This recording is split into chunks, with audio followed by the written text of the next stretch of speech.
panghuna-huna sang isa ka tawo. Kinahanglan man nga mag-set sang boundaries sa tanan nga bagay. Hatagan sang balorang kaugalingon kag iselebrar ang mga kadalagaan bisan ano pa ini kagamay. Maayo man sa mental health ang pagpatawad sa isig kapareho. Bangod gina-release ni ang kabugat sa Balatyagon subong man ang pagkamapasalamaton. Suno sa research, dako man ang mabulig sa pagpangamuyo sa paglikaw sa stress.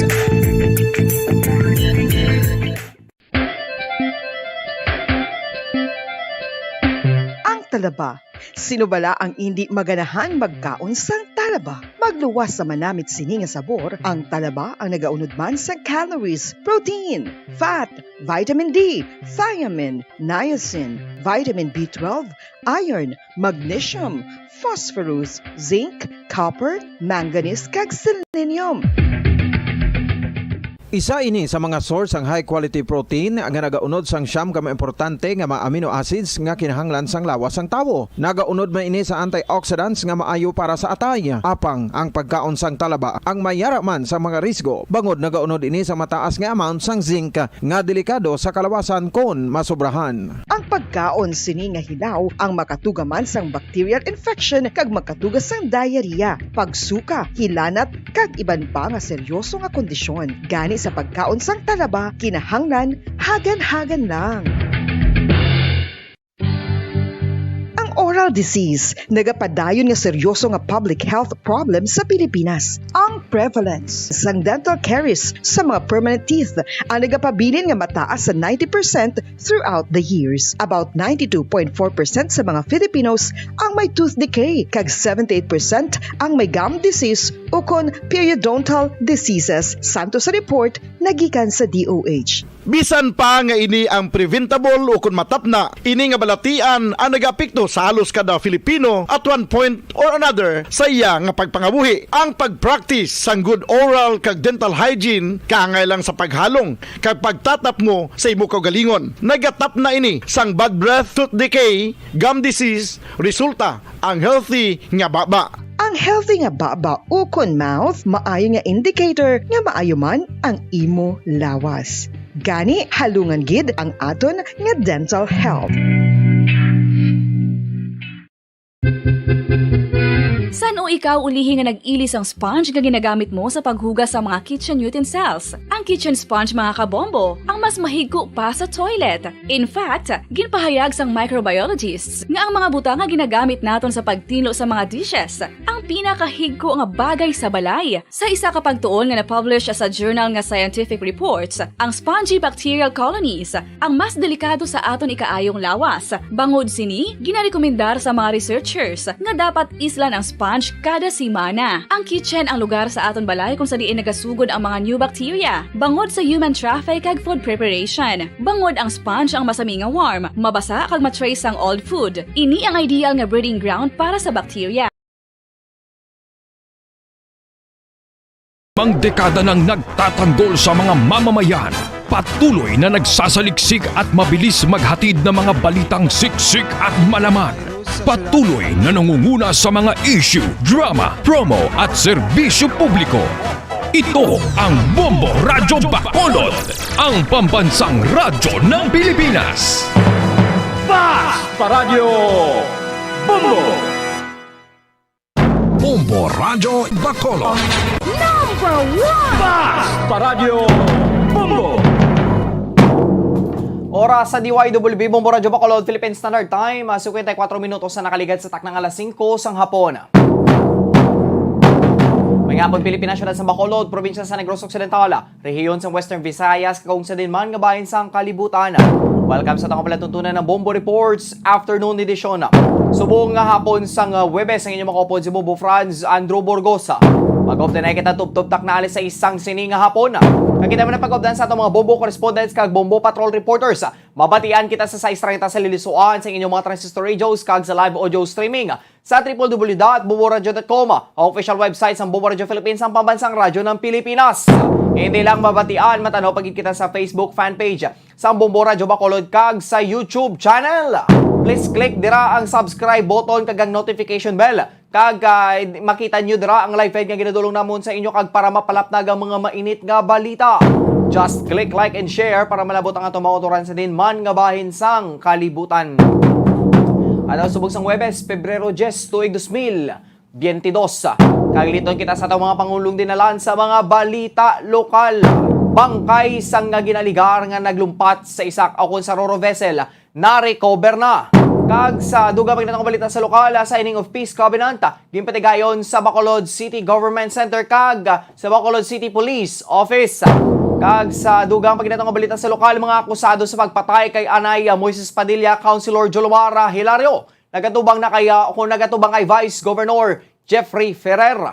Kag sa itong balita sa nasyonal, Pilipinas, bukas na para sa mga fully vaccinated nga foreigners. Kag sa itong balita sa international, 1,000 nga UK troops ginapapreparar na ni Prime Minister Boris Johnson. Amoy na mga minikinapaw ng mga balita kag posibleng magaluntad samtang nagapangalaga ng Bombo Reports Afternoon Edition. Time check, 56 minutos nang nakaligad sa taknang alas 5 ng hapon. Mga kabombo, before kita padulong sa pela natong mga talakayan, diri kita na sa latest ni bilang mga hitabo subong ng gidman nga adlaw no nga ginapatihan nga isa ka person with disability no. Ang naglumpat sa isa ka roll on roll off vessel padulong na ini sa Dumangas no, halin diri sa syudad sa Bacolod, padulong na mismo no sa piyak nga isla no, matabok sila pa Dumangas kag dito mismo sa tunga-tunga sang lawod lumumpat ang nasiling ni nga PWD. No, actually yan nga disability mga kabombo kumpol ning iya nga natuo nga kamot no, nautod bala no, wala siya sang nautod lang yan nga kamot no, o kung kumpol so muna nga ginatawag siya nga kung nakabig siyang isa ka person with disability. But ang dako nga pamangkot dira no, ano ang rason no kung nga lumumpat siya without any hesitation kag sang ano gid ang matudtuod no nga istorya kung nga nahimo ya ang nasilin nga paglumpat sa isa ni ka roll on roll off vessel. Di na nato matumod no basi depresyon o kun bala hindi siya guro capable kay because nga may may kulang siya sa parte sa nga lawas no. Well may ara ganiban nga mga PWD kani may mga for example mga kauturan naton trabi nga mga hindi kakita no, hindi kahambal o kun hindi man nakabati pero may mga abilidad no, may mga kanya-kanya slab lang mga skills para maka-survive man. So may mga ang gobyerno naton may mga proyekto man especially sa aton nga mga PWDs bilang mga kauturan no, may mga projects na ginahatag man para sa ila no, para makapanugod man o kung makuhaan nila sa ila nga income no, para may gaston nila pang adlaw kag may hatag man sa pamilya o may ipakaon. But hindi ni naton ma-judge kung ano man ang madalom nga rason no sa aton nga utod no nga lumumpat mismo sa roll on roll off vessel sa tunga na mismo sa Bacolod padulong sa Dumangas Port. Dito masubo-subo man kay nadulaagid sa kabuhi no. So may man kay ang Philippine Coast Guard no diri sa aton sa Negros Occidental kag sa Bacolod hingagaw ini no kag na-recover ang iya nga lawas. Okay. No sinilang gid man nga hapon no kay ina lang gid man to sa hapon lumumpat bala no kay may mga videos kani nga nakita no nga ara pa siya mismo nga nagalutaw sa tubig dagat bala no kay base bag-o lang gid man to siya bala lumumpat kay ang roll on roll off ti damo ina sang pasahero kag damo gid mismo ang nakakita.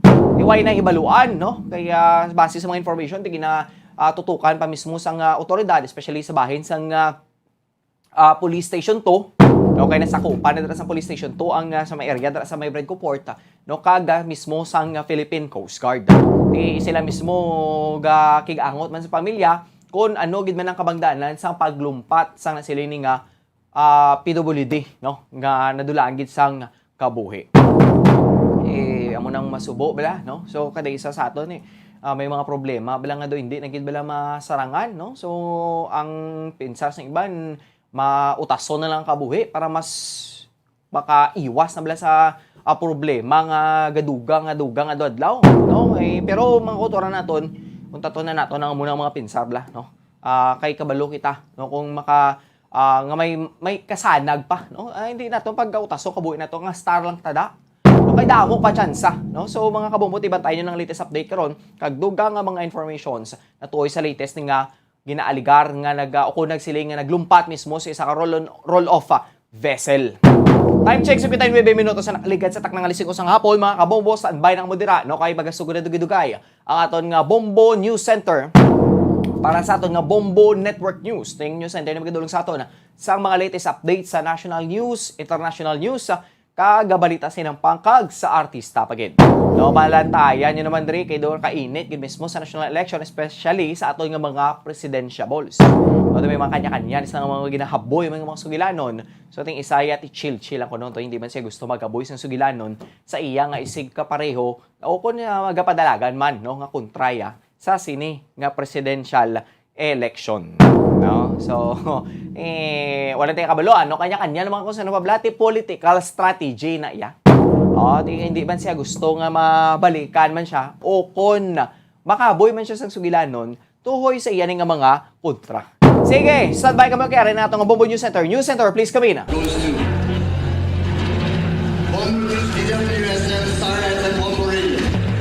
At ngayon, ang inyong tagapagbalita. Magandang gabi Pilipinas, anumang oras sa buong mundo, narito na ang Bombo Network News Evening Edition. Ngayon ay ikasampu na sa buwan ng Pebrero 2022 sa ulo ng ating mga balita.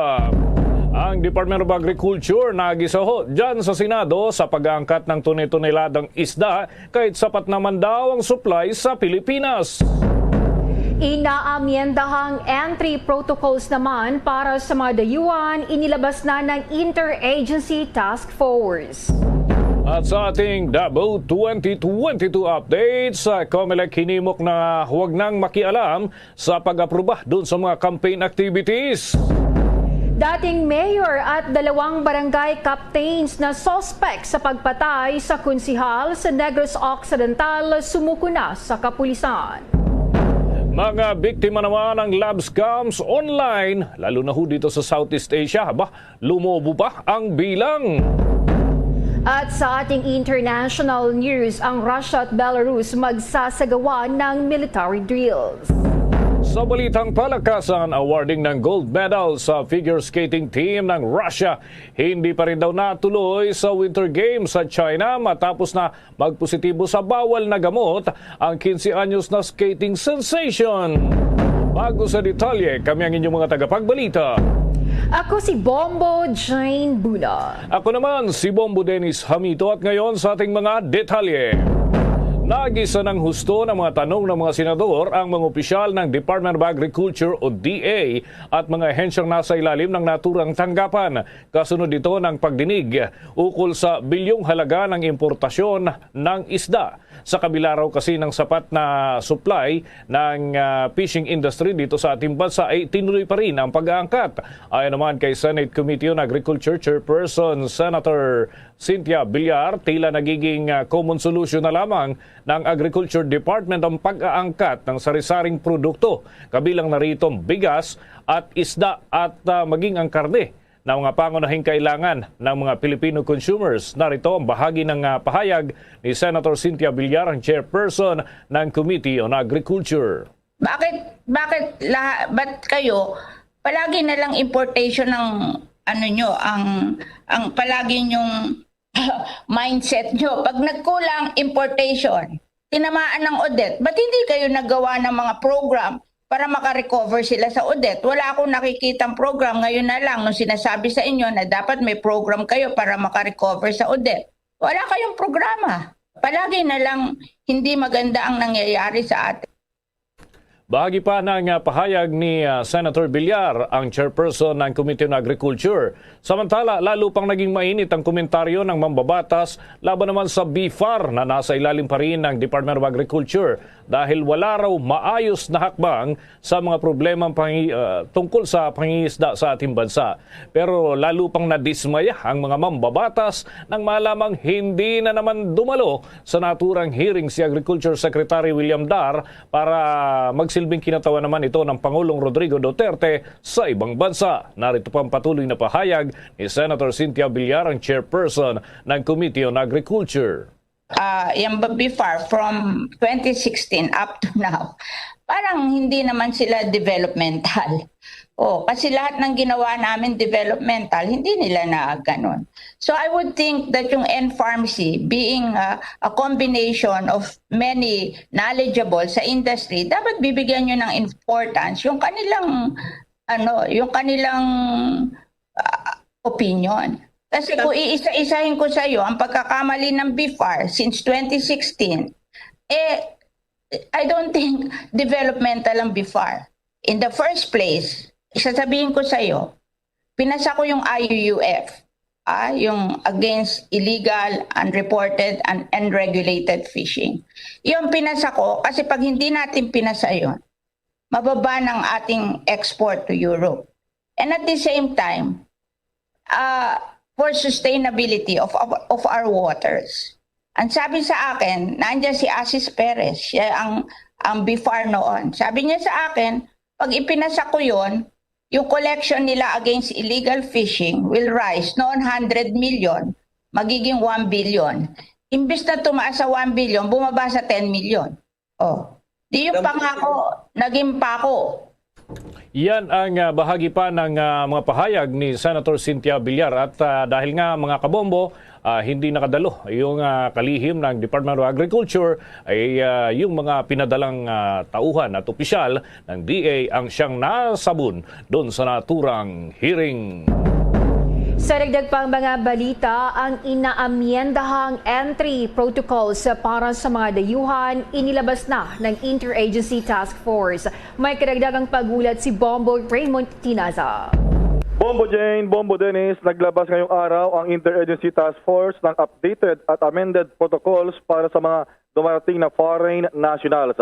Sa anunsyo ni Acting Presidential Spokesman Carlo Nograles, ang dayuhang asawa o mga anak ng Filipino citizens, yun din ang mga dating Filipino citizens na may balikbayan privilege kabilang ang kanilang dayuhang asawa o mga anak na hindi balikbayan at kasama nilang bibiyahe sa Pilipinas ay hindi na hanapan pa o kaya ay hindi na required na may return tickets na hindi lalagpas na 10 o 30 araw mula sa kanilang pagdating sa Pilipinas.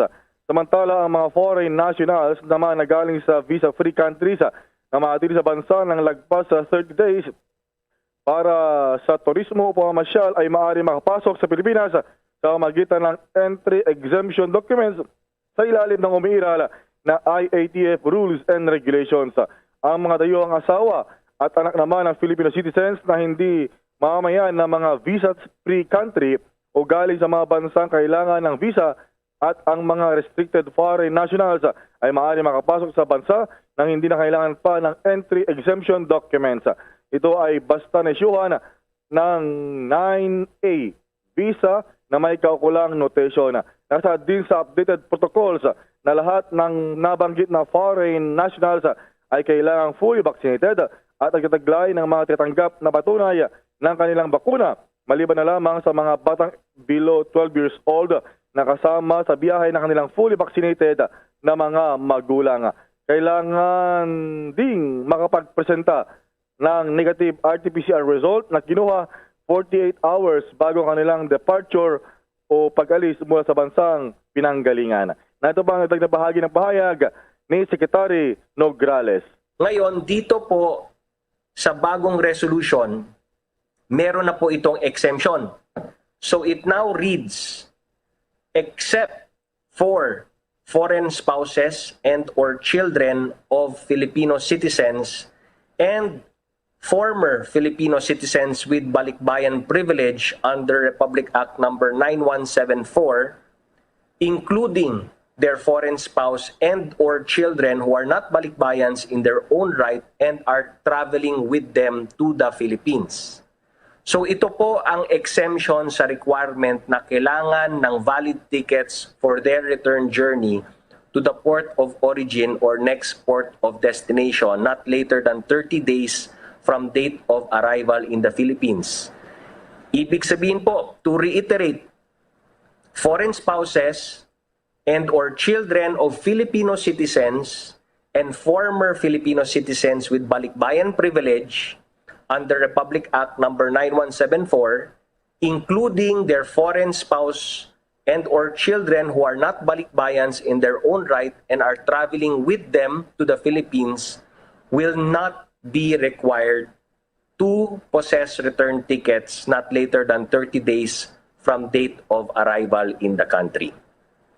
Yan yung bahagi ng pahayag ni Secretary Nograles na siya ring spokesperson ng Interagency Task Force. So bahagi yan ng dagdag pa na pagluluwag sa mga foreign nationals na mayroong tourism or business purposes dito sa Pilipinas. Bombo Dennis, Bombo Jane.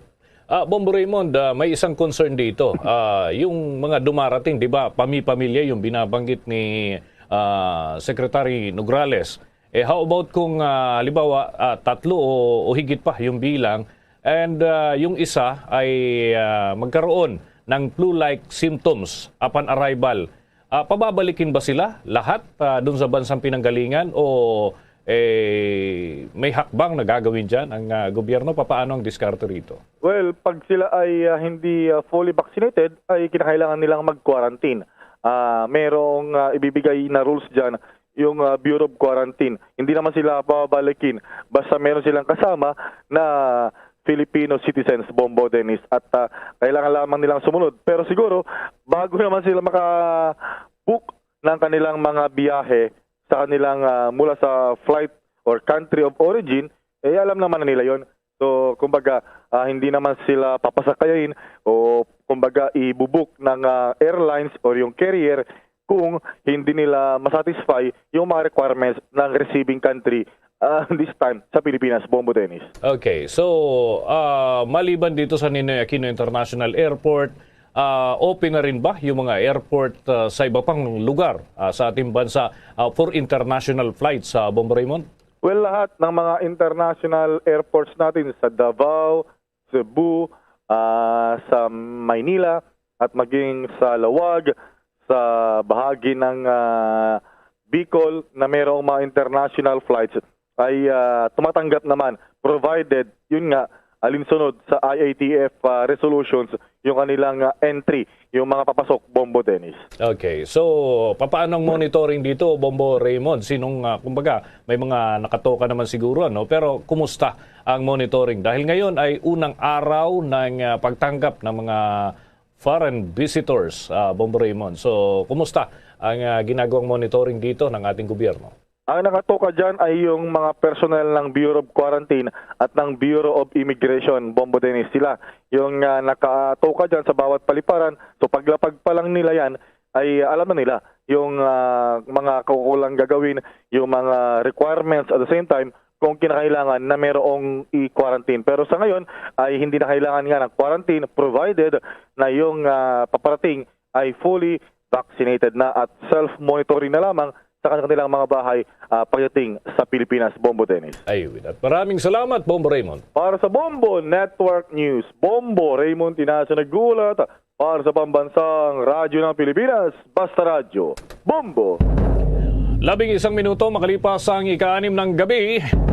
Tutulak bukas ang team nitong si Tourism Secretary Berna Romulo Puyat doon sa Boracay para alamin ang mga paghahanda ng lokal na gobyerno at gayon din yung local tourism officials pagdating sa inaasahan na buhos ng foreign at local tourists doon sa naturang isla. Kasunod ho yan ang pagbubukas ngayong araw ng ating bansa sa mga paparating na dayuhan at mga returning Filipinos na rin. Target ng DOT at ng Department of Health na mapabakunahan ang lahat ng tao doon sa isla ng Boracay, kasama na ang mga batang 5 hanggang 11 taong gulang, maging yung mga tricycle driver at iba pang nagbibigay ng serbisyo doon sa naturang isla ay nais din ni Puyat na makumpleto na ang kanilang mga bakuna. Git pa ng kalihim maliban sa paghihigpit dito sa mga port at gayon din, mahalaga raw na vaccinated yung mga mamamayan sa kanilang mga destinasyon o yung mga lugar na pasyalan bilang paghahanda huyan sa magiging buhos pa o mas maraming pagdating ng mga turista sa mga susunod na linggo at mga susunod na buwan. Samantala naman, 11 billion pesos kada linggo nakikitang madagdag umano sa ekonomiya ng Pilipinas kapag ilagay na ang bansa sa Alert Level 1. May nakuwang impormasyon si Bombo Dave Vincent Pasig.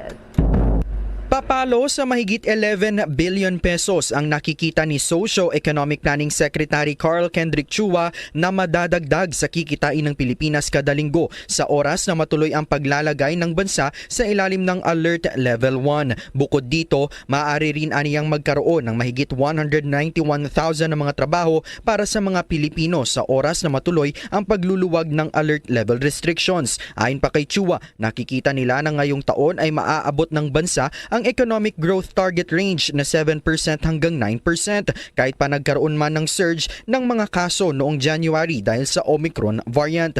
January 3 nang inilagay ang Metro Manila sa ilalim ng Alert Level 3 at sa ilalim naman ng Alert Level 2 ay simula noong Pebrero 1.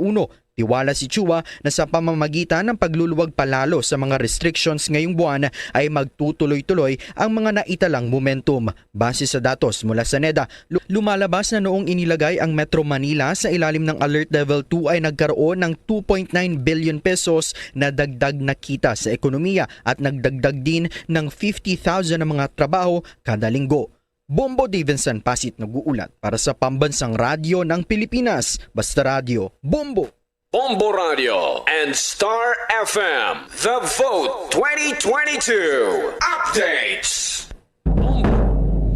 Inihag ngayon ang veteran poll lawyer na mas dapat daw pagtuunan ng pansin ng Commission on Elections o COMELEC ang usapin na may kinalaman sa halalan sa halip na makialam pa doon sa mga tungkulin ng iba pang ahensya ng gobyerno na tila wala sa kanilang mga tungkulin at kapangyarihan. Sa isang pahayag, binanggit ni election lawyer Romulo Macalintal na dapat ay siguradong suriin ng poll body ang mga guidelines nito sa pamamagitan ng pagpapaubaya sa mga alkalde ng tanging may kapangyarihan ho doon sa mga issue ng nasabing pag-i-issue ng permit, lalo na sa mga campaign activities at rally dahil na hindi nagsisimula ang campaign period sa mga lugar ng mga kandidato kung hindi ho ito bibigyan ng sapat na dokumento o permit mula sa mga lokal na gobyerno. Nakasaad sa COMELEC Resolution number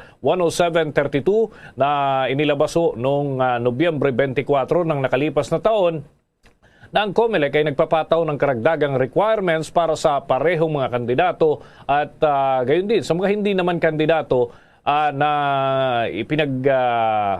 mamalaki ang kanyang sarili, kapangyarihan at otoridad na aprubahan ho mula sa pagsasagawa ng mga rally bago pa man ang aplikante ay kumuha ng mayor's permit. Tinawag ito ni Macalintal na tahasang paglabag daw sa Section 87 ng Omnibus Election Code at Batas Pambansa 880 at yung Republic Assembly Act na nagbibigay naman ho ng tanging otoridad doon sa mga alkalde na siyang dapat na mag-issue ng naturang permit. At naalala pa ni Macalintal na dati raw ay alkalde lamang talagang nag-i-issue ng nasabing permit para magdaos ng mga rally. Ngunit ngayon ay nangangailangan na rin ng pagsang-ayon ng 5 pang miyembro ng COMELEC Campaign Committee na binubuo naman ng COMELEC at ng mga kinatawan ng Department of Health at Department of Interior and Local Government, pati na ng Philippine National Police at Armed Forces of the Philippines. Hindi nakasaad mga kabombo sa nabanggit na batas at ito'y hidwa o lihis ayon pa sa naturang election lawyer. At kinakailangan naman na pag-igihang mabuti ang pagtalakay o paghimay sa mga kalintulad na hakbang at pag-secure ng permit sa anumang pagkakataon at sinasabing tiyak na hindi ito isa doon sa mga kapangyarihan ng poll body na tinutukoy sa ilalim ng konstitusyon na limitado lamang ang pagpapatupad ng mga batas na may kaugnayan ho sa pagsasagawa ng halalan. Samantala naman, inihayag ng veteranong ekonomista na si House Ways and Means Committee Chairman Joey Sarty Salceda ang kanyang suporta kay Presidential Candidate Leni Robredo at Vice Presidential Candidate Sara Duterte Carpio. Bagamat galing mula sa magkaibang partido at may kanya-kanyang running mate sa 2022 polls, sinabi ni Salceda na pareho lamang sina Robredo at Duterte Carpio na kilala sa pagiging judicious and effective sa paggamit ng public resources na hinahawakan ng mga ito. Kapwa matagal na rin niyang kaibigan ang dalawa at napag-aralan na rin niya ang mga plano ng mga ito para sa taong bayan, sa bansa at para sa hinaharap ng sambayanang Pilipino. Marso noong nakarang taon nang inihayag ni Salceda ang kanyang suporta para kay Duterte Carpio sa isang international forum. Pagkatapos ng ginawa ito, sinabi ni Salceda na sumipa ang local stock market, bagay na kailangan anya sa pagbangon ng ekonomiya ng bansa. Ngayong ang kanyang partido na PDP Laban ay wala namang inanunsyong susuportahan na kandidato sa pagkapangulo. Sinabi ni Salceda na malaya silang pumili sa kung sino ang kanilang susuportahan sa naturang posisyon. Kaya si Robredo anyang kayang napusuan para rito. Iginit pa ni Salceda na ang Lenny-Sara tandem ay hindi hostile combination. Sa katotohanan, bit-bit ng dalawa ang napakaraming karanasan para sa ikakaunlad ng bansa. Nang matanong si Salceda sa isang pulong balitaan kung bakit si Lenny ang kanyang sinusuportahan kaysa ang katandem talaga ni Duterte Carpio na si dating Senator Ferdinand Bongbong Marcos, sinabi ng kongresista na ang Vice Presidente ay may malinis na track record. Bukod pa sa 14 na taon itong pagtatrabaho sa isang non-government organization. Ayon kay Salceda, nakausap niya si Duterte Carpio hinggil sa endorsement niyang ito pero wala anyang tugon ang alkalde ng Davao patungkol dito. Samantala, ginagalang naman anya ng kampo ni Robredo ang pasya niyang ito. Mga kabombo, mga ka-Star Nation, abangan ho mamaya mga biktima raw ng love scam online, lalo na ho dito sa Southeast Asia. Patuloy na tumataas. Yan at iba pang mga balita, susunod na. Dunkin Delivery po! Dunkin Delivery po! Dunkin Delivery po! Dunkin Delivery po! Yes, may Dunkin Coffee! May Dunkin Coffee! May Dunkin Coffee! May Dunkin Coffee! Ganyan ang Dunkin D Coffee Box! 4 cups agad of signature Dunkin Hot or Iced Coffee, Hot Choco or Hot Choco Java in one grab-and-go carton. Bukas, Choco Java naman! Choco Java naman! Choco Java naman! Choco Java naman! Para 4 cups agad, Dunkin D Coffee Box! At ngayon, sa pagpapatuloy ng iba pang pangunahing mga balita. Dagdag pang mga balita, halos 400 YouTube channels na tumatakbo sa 2022 election na beripika na ng COMELEC. May detalye si Bombo Gerald ulit. Tiniyak ng Commission on Elections na tuloy-tuloy pa rin ang kanilang pag-monitor dito sa YouTube channels ng mga tumatakbo sa halalan sa Mayo 9. Sinabi ni COMELEC spokesperson James Jimenez sa ngayon ay naberipika na raw at rehistrado na sa komisyon ang 393 na YouTube channels na pag-aari ng mga kandidato. Inilabas ng komisyon ang datos 3 araw matapos mag-umpisa ang kampanyahan sa mga tumatakbo sa national position. Kabilang na dito yung mga tumatakbong Pangulo, Pangalawang Pangulo, mga senador at kinatawan ng mga party list groups. Paliwanag ni Jimenez, ang naturang hakbang ng COMELEC ay para masiguro ang availability ng mga pinagkakatiwalaan at credible na sources ng impormasyon para sa publiko at hindi fake news. Isa raw itong mahalagang hakbang para malaman ang pagpapakalat ng mga maling impormasyon. Ayon sa COMELEC, mayroon na raw verified badge ang mga kandidato sa national position. Itong mga nagsumite ng kanilang YouTube channel. Nakikipag-ugnayan daw ang komisyon sa YouTube para ma-verify itong mga channels at hindi na i-consider rito kung marami nga ba o konti lang yung mga subscribers. Ang verification ng COMELEC sa account ng mga kandidato ay kasabay din ng pagsisimula ng campaign Safe COMELEC e-rally channel sa Facebook. Sa naturang e-rally channel ay mabibigyan ng online airtime ang mga kandidato sa pagka-presidente, vice-presidente, senators, itong party list groups na mayroong range na 3 hanggang 10 minuto. Bombo Gerald. Yes, Bombo. Oo. Paano naman yung hindi na-certify o hindi nabigyan ng parang may symbol ito, Bombo Gerald, na kinikilala na, no? Na official ang isang account ng kandidato, Bombo Gerald.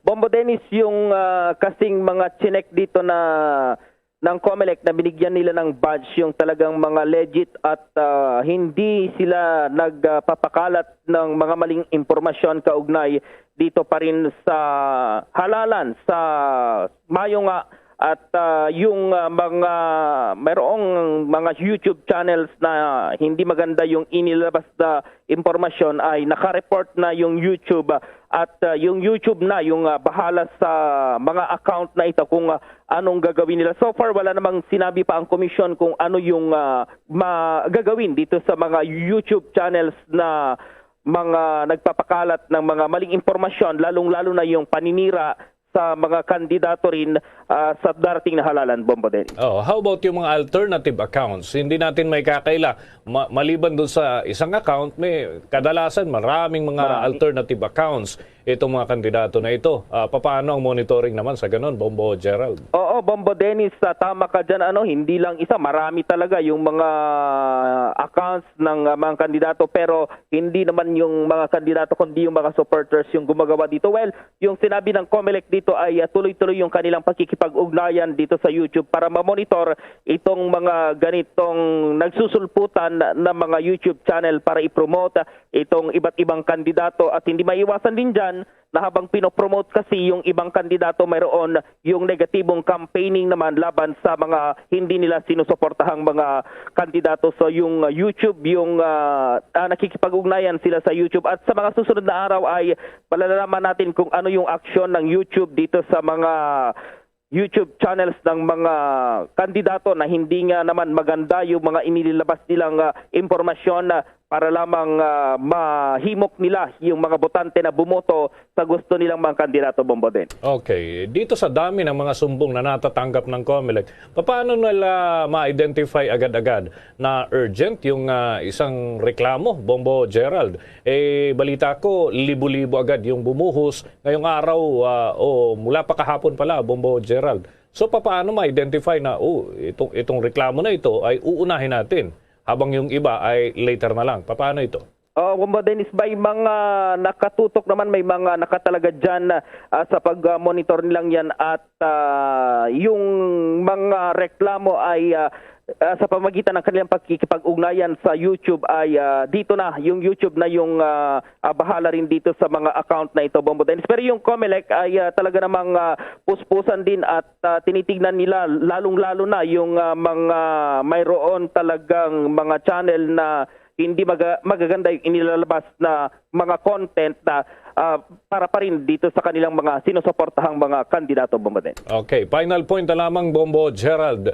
Hindi ba naman itong mga ginagawa nila na ito, hindi ba naman naapektuhan yung election preparation mismo? Lalo't kokonti yung commissioner ngayon na Bombo Gerald. Oo, Bombo Dennis, hindi nasabi ng komisyon kung may epekto ito, pero siguro, Bombo Dennis, dahil sa kakulangan ng tatlong commissioners, dahil nagretiro na yung iba at dahil na rin dito sa pandemic na naranasan natin sa ating bansa ngayon, kakaiba kasi yung pangangampanya ngayon. Hindi lang itong YouTube na ito yung inaasikaso ng COMELEC, Bombo Dennis, kundi pati itong e-rally channel sa Facebook na kanilang inaasikaso. So far, wala pa namang sinasabi yung komisyon kung apektado yung kanilang itong kanilang paghahanda dito sa election dahil kung makikita natin na susunod naman yung timeline nila kagaya ngayong araw na lamang ay naipadala na yung iba't ibang mga paraphernalia naman mula sa kanilang warehouse sa Laguna sa iba't ibang mga COMELEC offices sa iba't ibang sulok ng Pilipinas, Bombo Dennis. Sige, maraming salamat, Bombo Gerald. Para sa Bombo Network News, Bombo Gerald B. Ulet. Para sa Pambansang Radyo ng Pilipinas, Basta Radio, Bombo. 27 minuto na makalipas ang ika-6 ng gabi. Tiwalang National Economic and Development Authority o NEDA na ang country's net employment creation noong Disyembre ng nakalipas na taon ay hudyat na ang ekonomiya ay nasa tamang direksyon tungo sa pagbangon at iniulat nga ng Philippine Statistics Authority noong Huwebes na bahagyang tumaas ang unemployment sa 6.6% noong Disyembre ng nakalipas na taon mula sa 6.5% noong Nobyembre ng naturang taon din. Gayunpaman, ito ay higit pa sa offset ng mga malaking pagtaas sa labor force participation rate na bumuti na ho mga kabombo 65.1% mula sa 64.2%. Nangangahulugan ito na humigit kumulang sa 800,000 mahigit na mga tao ang nakahanap na ho ng trabaho dahil na rin sa niluwagan na yung mga patakaran, yung mga lockdown at iba pa, pati na yung mobility nitong buwan ng Disyembre. Dinala nito ang net employment creation na 3.7 million sa itaas ho ng antas ng pre-pandemic. Bumaba din ang underemployment na rate, ito ho mga kabombo ay 14.7% noong Disyembre. Kumpara ho yan sa 16.7% naman noong Nobyembre ng nakalipas na taon dahil mas lalong bumuti raw yung kalidad ng mga trabaho. Sinabi ni Socio-Economic Planning Secretary Carl Kendrick Chua na dahil nga dito sa pinabilis ng mga programa ng pagbabakuna at gayon din yung iba pang mga hakbang ay nakatulong ho ito para sa pagbubukas ng mas maraming sektor para sa ating ekonomiya. Nakagawa tayo ng mas marami at mas magandang mga trabaho para sa mga tao. Inaasahan nilang mabubuo ang mga matagumpay na hakbang sa taong ito na 2022 at mapipigilan na rin yung pagkalat pa ng virus at makakabalik na sa alert level na mas mababa ang National Capital Region pati na ang ilan pang mga probinsya. Samantala naman, iniulat ng Bureau of Corrections o Bucor na inaksyonan nilang lahat ng 96 na reklamong natanggap mula sa 8888 Citizens Complaint Center noong taong 2021. Ang Complaint Center ay pinamamahalaan niya ng opisina ng Executive Secretary na nakikipag-coordinate naman sa kinauukulang ahensya ng gobyerno para yan sa agarang pagresolba ng mga pampublikong hinaing at upang magbigay ng feedback sa aksyon na ginawa sa mga concern ng mga mamamayan sa loob ng 72 hours. Sa isang payag, sinabi ng Bucor na ang 58 na reklamo ay naresolba sa loob ng 72 hours mula nang matanggap, habang ang 38 iba pa ay naresolba ng mahigit 72 hours.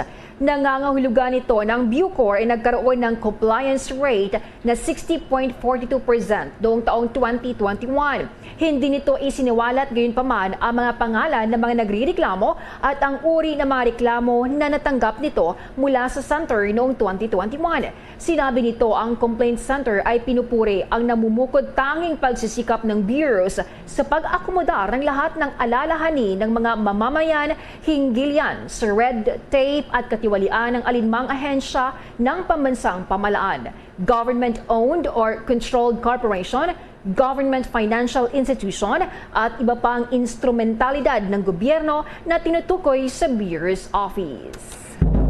Sa dagdag pa nating mga balita, mas marami pa raw na mga oportunidad, ito ay good news, ay inaasahan ho ito mga kabombo kasabay ng muling pagbubukas ng Pilipinas para ho dun sa mga banyaga na dumarating dito sa atin. Ayon ho yan sa Department of Tourism. May balita si Bombo Everly Rico. Inaasahang mas darami pa ang oportunidad sa trabaho sa sektor ng turismo.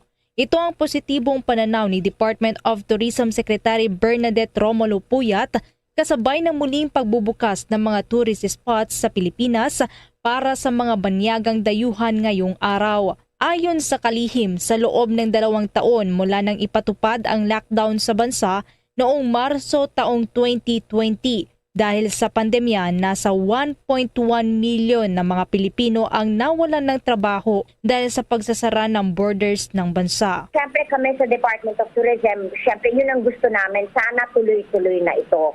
Lagi naman talaga kami nakikinig sa ating mga health experts, sa ating mga doktor. Sila nga mismo ang nag-advise na pwede na walang quarantine. At nung tinanong namin kung pwede nang pumasok, yun na nga ay pinag-agree yung visa-free country. Sana tuloy-tuloy na ito para na tuloy-tuloy na magkatrabaho yung ating mga kababayan. Bago pa man magkaroon ng global health crisis at lockdown, nakapagtala ang Pilipinas ng 8.26 milyon na mga tourist visitors noong taong 2019. Subalit bumulusok ito pababa sa 1.48 milyon makalipas ang isang taong nasa pandemya ang bansa. Ilang linggo nga ang nakalipas, inaprubahan ng Interagency Task Force on the Management of Emerging Infectious Diseases ang proposal ng Department of Tourism na pagpayag sa pagpasok ng mga fully vaccinated na mga turista na nanggaling sa 157 mga bansa na mayroong visa-free arrangements sa gobyerno. Tinanggal na rin ang color-coded classification system na pinairal ng IATF base sa COVID-19 status ng ibang mga bansa. Samantala, umaasa din naman si Puyat na ang pagbubukas ng turismo ang magiging mitya na rin para sa muling pagbangon ng ekonomiya ng bansa. Anya, ang majority ng mga bumibisita sa Pilipinas ay pawang mga foreigners mula sa South Korea at Amerika, kung saan nga madalas na destinasyon ng mga foreign travelers ang dinarayong Boracay, gayon din ang Palawan at Batangas. Yung ating number one tourist dati bago magka-pandemya ay galing sa Korea. Sila yung number one tourist, visa-free country sila. Tinitingnan din natin yung mga neighboring Asian countries. Siyempre, hindi mawawala naman yung ating mga balikbayan na galing sa US na matagal na gustong umuwi dito. Ang mga usual na pinupuntahan ng ating mga dayuhan, foreign tourists, ay yung Boracay. Boracay pa rin, yung mga, may nag-iisip ng Baguio City, Palawan, or yung mga iba, Batangas. Depende kasi kung saan yung beach, Boracay, Bohol, etc. Kunyari, diving, gusto nila, Batangas, Palawan, Bohol. So, iba't iba, depende kung ano yung gusto nilang puntahan. Pero number one pa rin talaga ay Boracay. Pero meron din mga ibang nasasabi gusto din daw nila pumunta sa Ilocos Norte, sa Ilocos Sur. So, ang maganda naman dito, meron tayo na ginawang bagong mga domestic circuit na nag-cater sa nahanap ng mga turista ngayon may pandemya, yung open air, open space, etc. Based sa mga survey na ginawa natin, gusto namin kasi malaman na kung ano yung gusto ng mga turista, lalo na may COVID. Ang gusto nga daw nila, open air, open space. So meron kaming 70 domestic tourism circuits na binidevelop ng Department of Tourism kasama ng ating mga LGUs. Dinalidate namin ito, like ito kasama ang food and culinary tourism, yung nature and wellness program, yung bike and motorcycle tourism. Napansin mo yung sa tracking ngayon, biglang mas marami nagpa-bike. So, meron din farm and agri-tourism. Biglang nabuhay yung aming farm tourism na masayang-masaya kami kasi ngayon, gustong-gusto ng ating mga turista malaman kung where their food comes from, gusto nila mag-farming, lalo na tayo, agricultural country. Meron din religious and faith-based tourism. Tiniyak naman ni Tourism Secretary Puyat na ang mga manggagawa sa sektor ng turismo ay bakunado na at boosted na upang masigurong sila ay protektado. Gayon na din ang mga dayuhang bibisita sa ating bansa. At ngayon nga na pinapayagan na muli ang pagpasok ng mga banyagang turista sa Pilipinas, muling paalala naman ng kagawaran ng turismo ang kahalagahan ng pagsunod ng minimum safety protocols, lalo na ang pagsusuot ng face mask at pag-obserba sa social distancing. Para sa Bombo Network News, Bombo Everly Rico nag-uulat para sa Pambansang Radyo ng Pilipinas, Basta Radyo. Bombo! Samantala, mahigit 9 million pesos na halaga naman ang pinaghihinalaang dried marijuana leaves huli sa drug buy-bust sa San Miguel, Bulacan. 2 suspect arestado. May nakuhang impormasyon ang Star FM Manila. Tinatayang nasa 9.6 milyong pisong halaga ng marijuana ang nasamsam sa 2 suspect sa isinagawang drug buy-bust operation ng Bulacan Philippine National Police sa San Miguel, Bulacan nitong araw lamang ng Huwebes. Ayon kay Colonel Romel J. Ochave, Acting Bulacan Police Director, kinilalang mga suspect na sina Dexter Asban ng Barangay Kaingin, Malolos City at Jomerson Makusi ng Barangay Tabang, Giginto sa lalawigan ng Bulacan. Naaresto ang mga ito sa isinagawang entrapment operation ng mga operatiba ng Bulacan Provincial Intelligence Unit sa Barangay Paliwasan, San Miguel, Bulacan. Nakumpiska ng mga operatiba ng Bulacan PIU ang 80 bricks ng pinaghihinalaang dried marijuana leaves na nakabalot sa plastic na may timbang na 80 kilo mula sa apartment na inuupahan ng mga sospek sa bayan mismo ng San Miguel, Bulacan. Ang mga naarestong sospek at ang mga ebidensyang nakuha ay dinala na sa tanggapan ng Bulacan PIU para sa dokumentasyon at tamang disposisyon, habang karampatang criminal complaints naman ang inihain na sa mga sospek. Para sa Bombo Network News, mula dito sa 102.7 Star FM Manila, Star DJ John Marino para sa pambansang radyo ng Pilipinas, Basta Radio, Bombo!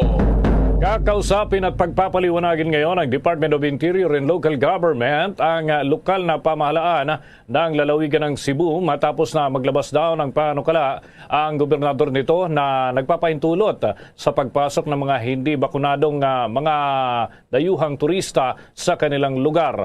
Ayon kay Interior Undersecretary Jonathan Malaya, hindi niya alam kung ang Cebu Province ba ay kumonsulta muna sa regional o kaya naman ay central office ng DILG hinggil sa panibagong pulisiya nito. Hindi anya ito ang unang pagkakataon na nangyari ang kaparehong suliranin dahil sa naitala na ang kahalintulad na sitwasyon noong mga nakaraang panahon at agad naman anyang naresolba at naayos ng lalawigan ng Cebu. Dahil dito ay muling makikipagdialogo ang kagawaran sa nasabing probinsya upang tumalima ito sa mga patakaran ng pamahalaan. Binigyang diin pa ni Malaya na ang Interagency Task Force ang siyang nagpapatupad ng national policy na may kaugnayan sa mga pinapairal na health protocol sa ating bansa. Magugunita na una nang inutusan ng Pangulong Rodrigo Duterte ang Cebu na sumunod ito sa IATF protocols matapos na payagan ng lokal na pamahalaan ang pagsasagawa ng COVID-19 testing doon sa mga pasaherong nakarating na doon sa kanilang airport dahil sa ikapito ng araw ng kanilang quarantine pa ito, dapat na i-require ng gobyerno na sumailalim sa naturang proseso. Sa dagdag pang mga balita, 4 na bagong Cessna Skyhawks ng Philippine Navy tinanggap ni Defense Secretary Lorenzana. May pagulat si Bombo Annalise Soberano. Formal na tinanggap ni Defense Secretary Delfin Lorenzana mula sa pamahalaan ng Amerika ang 4 na bagong eroplanong Cessna 172S Skyhawk para sa Philippine Navy. Ang turnover, blessing at activation ceremony isinagawa kaninang umaga sa Sangley Point, Cavite na pinangunahan mismo ni Lorenzana. Kasama si U.S. Charge d'Affaires Heather Bariaba, AFP Chief of Staff General Andres Centino at Navy Flag Officer in Command Vice Admiral Adelius Bordado. Ang 4 na bagong eroplano ay nagkakahalaga ng $2.2 million na nakuha ng Pilipinas sa ilalim ng US Foreign Military Financing Program. Ayon kay Lorenzana, ang mga bagong eroplano ay gagamitin ng Philippine Navy Naval Air Wing para sa mas epektibong pagpapatrolya sa karagatan ng bansa, lalo na sa bahagi ng West Philippine Sea. Nagpasalamat naman ang kalihim sa Estados Unidos kasabay ng pagsabi na ang matagumpay na acquisition program para sa mga bagong assets ay patunay na makabuluhan at pangmatagalang relasyon ng Pilipinas at Amerika. Bombo Anali Montaño Soberano nag-uulat para sa Pambansang Radyo ng Pilipinas. Basta Radio, Bombo!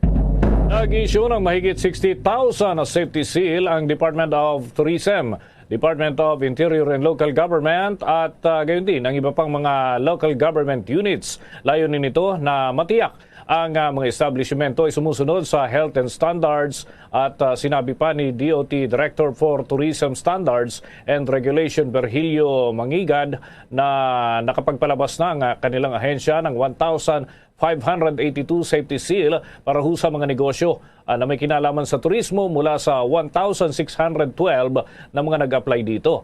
Nasa 30 aplikasyon ay pinoproseso pa rin o nasa ilalim ng pagsusuri. Ang mga particular certificates na ito ay ibinibigay doon sa mga establishmento tulad na lamang ng mga hotel, restaurant. Ayan ay sa loob ng mga hotel na nakalagay upang maingganyo pa yung kanilang mga kliyente na tumalima doon sa mga protocol at tangkilikin yung naturang mga establishmento. Mayroon lamang na 30 mga aplikasyon sa naturang proseso na kinakailangan pang matapos at posibleng may anunsyo na sa mga darating na araw kung anong resulta. Samantala, sa ngayon ay inaprubahan na ng DILG ang nasa 19,092 na mga applications para sa safety seal, habang inaprubahan naman ng LGUs ang nasa 40,000 mahigit na applications. Tinatayang o tinanggihan naman ng DILG at nai-repair pa yung 7,000 mahigit sa 42,000 na kabuang aplikasyon,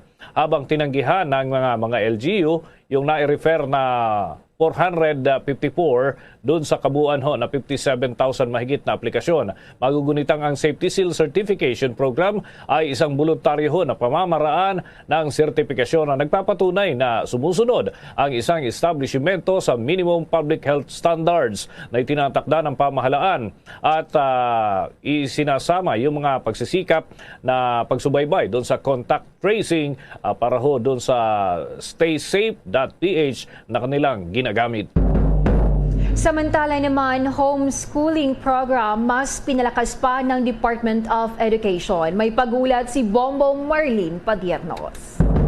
Pinalakas pa ng Department of Education na DepEd ang kanilang homeschooling program bilang isang alternative delivery mode o ADM. Sa isang pahayag ay sinabi ni Education Secretary Leonor Briones na bukod aniya sa kasalukuyang intervention na kanilang isinasagawa, ay pinalakas din nila ang kanilang homeschooling program upang matiyak na may pagpipilian ng mga mag-aaral sa pagkamit ng dekalidad na edukasyon. Makakatulong aniya ito sa mga estudyanteng mas nangangailangan ng regular na parental support at supervision, lalo na sa panahon ngayon na kumakaharap sa public health crisis ang Pilipinas. Kaugnay nito ay in-update na rin ng ahensya ang mga alituntunin ng pamantayan at pamamaraan sa ilalim ng DepEd Order No. 001 Series of 2022 na nagbibigay ng opsyon sa pamilya sa pagpapasya at pagtugon sa mga access issue ng kanilang mga anak. Nakasaad sa mga binagong polisiya na dapat ay nakatuon ang pagtuturo sa Most Essential Learning Competencies o MELCs kung ang bansa ay mananatiling nasa ilalim ng state of emergency. Kung sakali namang hindi nagagamitin pa ang mga MELCs sa mga susunod na school year, ay tsaka naman ipapatupad ang K-12 curriculum para sa programa. Binibigyang diin din na sa naturang order ang responsibilidad ng mga magulang o guardian sa pagsubaybay sa work at progress ng kanilang mga anak.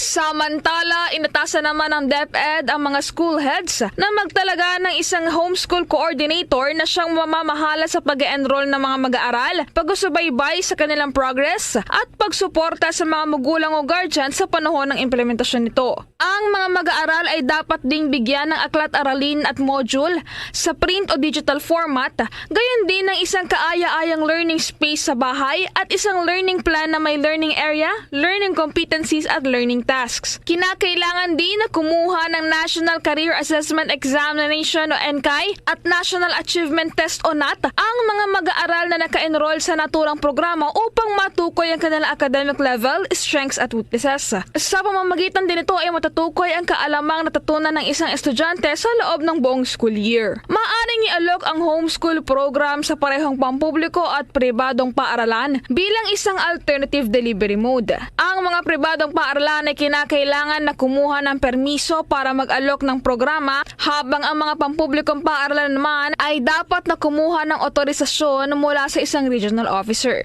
Taong 1997, unang pinakilala ang homeschooling program sa bansa bilang isa sa mga alternative delivery mode na iniaalok sa mga paaralan para sa mga mag-aaral na walang kakayahang makapasok sa formal school dahil sa mga kondisyong medikal o kalagayan ng kanilang mga pamilya. Para sa Bombo Network News, ako po si Bombo Marlene Padiernos, nag-uulat para sa Pambansang Radyo ng Pilipinas, Basta Radio, Bombo! 47 minuto na makalipas ang alas 6 ng gabi. Ang oras ay inihatid sa inyo ng Dunkin Donut, pasalubong ng bayan. Samantala, nasa mahigit 900,000 na mga kababayan nating overseas Filipino workers ang naapektuhan ng pandemya ang nakauwi na ho sa ating bansa at kapiling na ng kanilang pamilya. Ayon ho sa ulat ng Overseas Workers Welfare Administration o OWA ay sinabi ni Administrator Hans Leo Kakdak sa pangunguna ho ni Labor Secretary Silvestre Rebello III ay nasa kabuang 923,652 ang bilang ho ng mga natulungang mapauwi ng mga kababayan ho natin. Nasa humigit kumulang 20,000 ang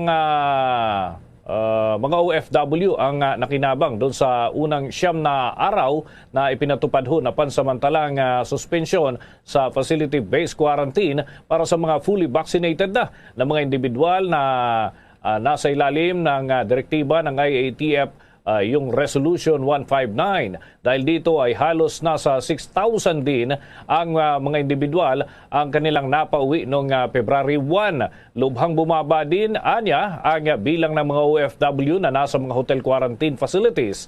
Mula kasi nang magkaroon ng mga development ho dito ay naitala na lamang ay nasa 7,000 mga individual noong nakalipas na 2 linggo. Nasa kabuuan na 1,582 na lamang ang OFW na nasa 51 quarantine hotels. Samantala, tiniyak naman ni Kakdak na handa na ang OWA at DOLE sa posibleng pagpapatupad muli ng mandatory quarantine para sa mga bumabalik na OFW sa bansa dahil nasa 2,000 ang OWA frontliners at support staff ang kasalukuyan hong nakadeploy doon sa iba't ibang mga lugar sa ating bansa.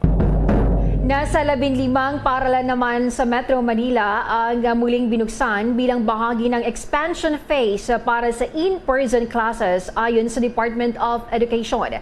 Ayon kay Germa Constantino, Information Officer at the DepEd's National Capital Region Office, sinimula ng 15 mga paaralan ang kanilang in-person classes noong Lunes na sinalihan ito ng 28 mga paaralan sa Metro Manila na pawang pinayagang magdaos ng classroom session sa ilalim ng pilot phase noong Nobyembre. Sinabi ni Constantino na ang attendance ay halos 100% sa mga mag-aaral na lumahok sa expansion phase.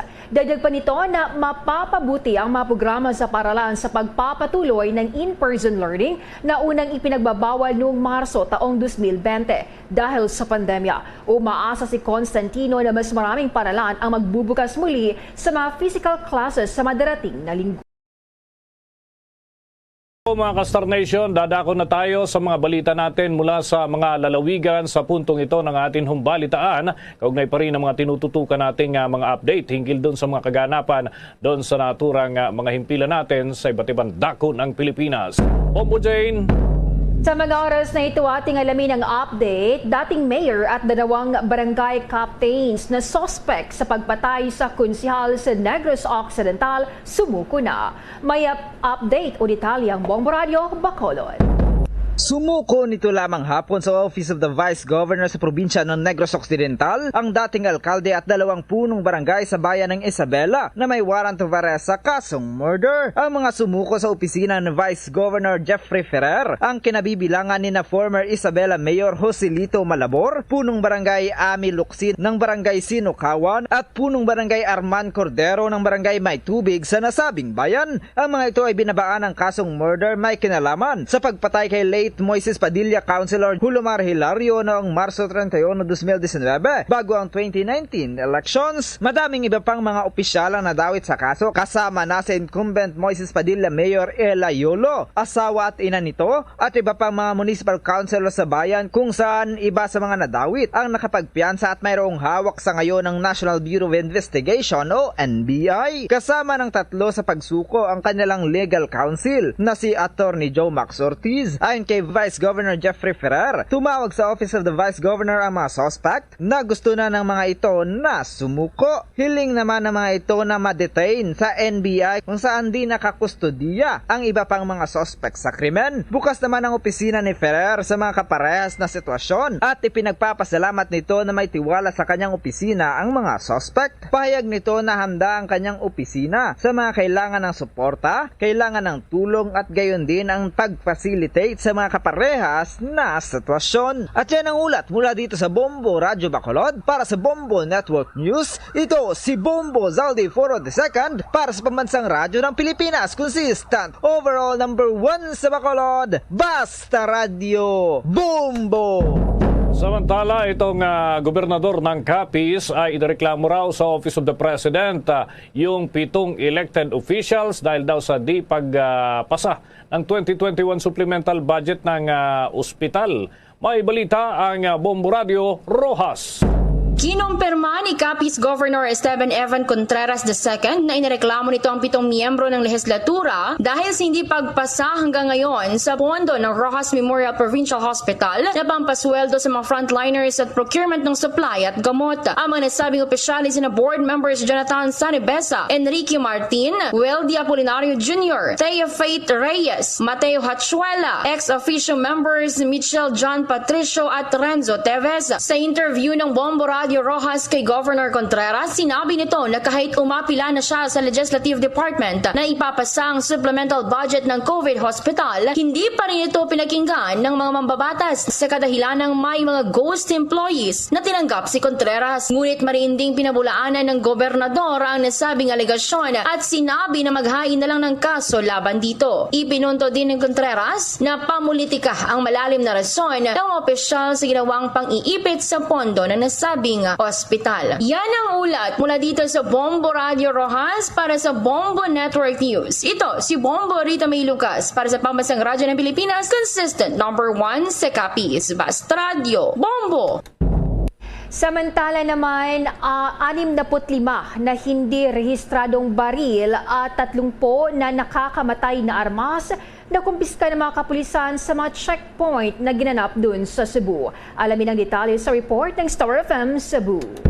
Hindi bababa sa 65 na hindi rehistradong baril ang nasamsam mula sa 115 na nahuli ng mga individual sa iba't ibang checkpoints na inilagay ng Police Regional Office 7 para ipatupad ang election gun ban. Batay sa talaan ng Regional Election Monitoring Action Center o REMAC ng PRO 7, ang mga panghuhuli at pagkumpiska ay nagresulta mula sa 1,105 joint checkpoints na pinamahalaan ng mga tauhan ng pulisya, militar at COMELEC sa Visayas simula noong Enero 9. Bukod sa 65 iba't ibang kalibre ng baril na nasamsam mula sa mga naarestong individual, mayroon ding 30 na nakakamatay na armas at bala na nasamsam sa mga checkpoint sa buong rehiyon. Sinabi ni PRO 7 Director Roque Eduardo Vega na ang record na ito ay dahil sa substantial preparations na ginawa ng mga PNP at iba pang ahensya ng gobyerno sa pagsisimula ng campaign period para sa mga lokal na kandidato sa March 25. Tiniyak ng PRO 7 sa publiko na magsisikap itong mapanatili ang kapayapaan at kaayusan kasama ang Commission on Elections, Armed Forces of the Philippines at iba pang katuwang na ahensya. Nananawagan si Vega sa publiko at sa mga kandidatong tumatakbo para sa mga electoral posts na sundin ang COMELEC Resolutions 10732 at 10730 at COVID-19 safety protocols sa panahon ng halalan.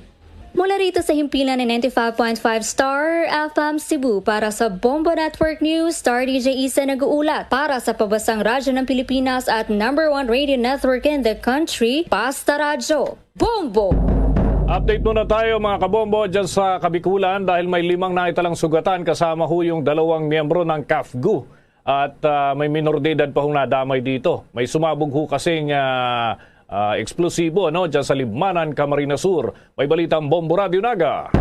Sugatan ng 5 individual kasama na ang 2 miyembro ng CAFGU at 1 minor de edad matapos ang nangyaring pagsabog ng improvised explosive device sa Barangay Bagamelon, Libmanan, Camarines Sur. Kinilala ang mga biktima na sina Melvin Abocado, 57 anyos, residente ng Libmanan, Joseph Katapangan de Lima, 28 anyos, residente ng Minalabak, Johnny Bagyo Basangit, 26 anyos, residente ng Kanakman, Ria Estudio Ables, 19 anyos, residente ng Camarines pangaligan at isang 17 anyos na residente naman ng libmanan sa nasabing lalawigan. Sa eksklusibong panayam ng Bombo Radyo Naga kay Police Staff Sergeant Emeros Organis, kapagsalita ng Libmanan Municipal Police Station, sinabi nito na habang papunta sa isang balon sina Dilima at Basangit para mag-igib ng tubig nang bigla na lamang may sumabog. Anya, dahil sa naturang pagsabog, nagtamo ng mga sugat sa iba't ibang bahagi ng kanilang katawan. Ang dalawa gayon din ang 3 pang biktima na malapit din sa lugar ng pagsabog. Agad namang dinala sa ospital ang nasabing mga biktima para sa asistensya medikal. Sa kabila umano nito, agad namang nagkipag-ugnayan sa Philippine Army ang mga kapulisan kaugnay ng naturang insidente. Sa ngayon, nagpapatuloy pa rin ang sinasagawang investigasyon, gayon din ang pagtukoy at pagtunton sa mga sospek. Para sa Bombo Network News mula sa Bombo Radyo Naga, Bombo Joy Malagueño nag-uulat para sa Pamansang Radyo ng Pilipinas, the #1 radio network in the country. Basta Radyo Bombo.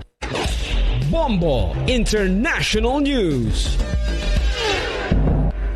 Magsisimula na ang Russia at Belarus sa kanilang 10 days of joint military drills habang tumataas ang mga concern sa pagtatayo ng mga puwersa ng Russia sa mga Ukraine borders. Sinabi ng NATO na minarkahan ng joint drills ang pinakamalaking deployment ng Russia sa ex-Soviet Belarus mula noong Cold War. Tinawag ng Amerika mga drills na isang escalatory na aksyon sa nangyaring tensyon sa Ukraine. Paulit-ulit ay tinanggi ng Russia ang anumang planong salakay ng Ukraine sa kabila ng pagkakatipon ng mahigit 100,000 tropa sa border. Ngunit ilang mga Western countries kabilang Amerika ay nagbabala ng isang pag-atake ng Russia ay maring dumating anumang oras. Ang mga diplomatikong pag-uusap na naglalayong lutasin ang conflict ay inaasahan sa buong Europa sa araw ng Huwebes. Nasa 30,000 Russian troops ang inaasahang makikibahagi sa mga pagsasanay sa Belarus. Inilarawan ng isang tagapagsalita ng Kremlin ang magkasanib ng mga drills bilang seryoso na nagsasabing ang Russia at Belarus ay naghahanda para sa unprecedented threats. Bombo Sports News. Hanggang ngayon ay nabibitin pa rin ang awarding ng gold medal sa Russian figure skating team matapos na magpositibo sa ipinagbabawal na gamot ang isa sa 6 na miyembro ng kanilang koponan na lumahok sa nagpapatuloy na Winter Games sa Beijing, China. Ang iskandalo ay ikinagulat naman ng mga sumusubaybay sa Olimpiada, lalo na yung paglutang ng teenage skating sensation na si Kamila Valieva ang nagpositibo sa banned drug na Tremesendin o kaya naman ay TMZ na ginagamit ng mga pasyente na dumaranas ng kakaibang sakit. At ito'y pinagbabawal ng World Anti-Doping Agency mula pa noong taong 2014. Ang droga na ito ay iniinom umano ng teenager at na-detect bago pa man dumating ang Beijing sa Beijing yung naturang atleta. Kaugnay pa rin ng mga paghihigpit ay natukoy ito at ayaw payagan na ipagkalob yung award ng hindi nare-resolba ang naturang usapin. Bombo Foreign Exchange Update. Sa mga nagabang ng palitan ng piso kontra sa foreign currencies, mga kabombo, mga ka-Star Nation, ang isang US dollar ngayon ay nagtala ng 51 pesos 37 centavos ang katumbas. Ang Singaporean dollar naman ay 38 pesos 29 centavos ang katumbas. At ang Hong Kong dollar, 6 pesos 59 centavos, ang Euro 58 pesos 70 centavos at ang Saudi Arabian Rial 13 pesos 69 centavos batay sa data ng Bangko Sentral ng Pilipinas. The Bombo Foreign Exchange Rate Update is brought to you by Queen City Development Bank.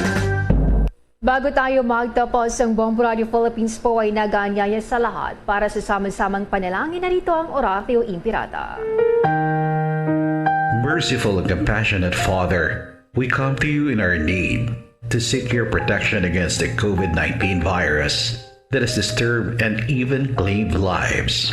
We ask you now to look upon us with love and by your healing hand. Dispel the fear and sickness and death. Restore our hope and strengthen our faith. We pray that you guide the people tasked to find cures for this disease. and to stem its transmission. We thank you for the vaccines developed made possible by your guiding hands. Bless our efforts to use these vaccines to end the pandemic in our country. We pray for our health workers that they may minister to the sick with competence and compassion. Grant them health in mind and body, strength in their commitment, protection from the disease. We pray for those afflicted. May they be restored to health. Protect those who care for them. Grant eternal rest to those who have died. Give us a grace in these trying times to work for the good of all and to help those in need. May our concern and compassion for each other see us through this crisis and lead us to conversion and holiness. Grant all these through our Lord Jesus Christ, your Son, who lives and reigns with you in the unity of the Holy Spirit, God, forever and ever. Amen. At yan ang Bombo Network News. Kami ang inyong mga naging tagapagbalita. Ako si Bombo Jane Buda. Ako naman si Bombo Dennis Hamito para sa Pambansang Radyo ng Pilipinas, Basta Radio Bombo. At sumainyo ang kalipunan ng maiinit at pangunahing mga balita sa Bombo Network News. Hatid sa inyo ng Pambansang Radyo ng Pilipinas, Bombo Radio Philippines. Sa Radyo Bombo.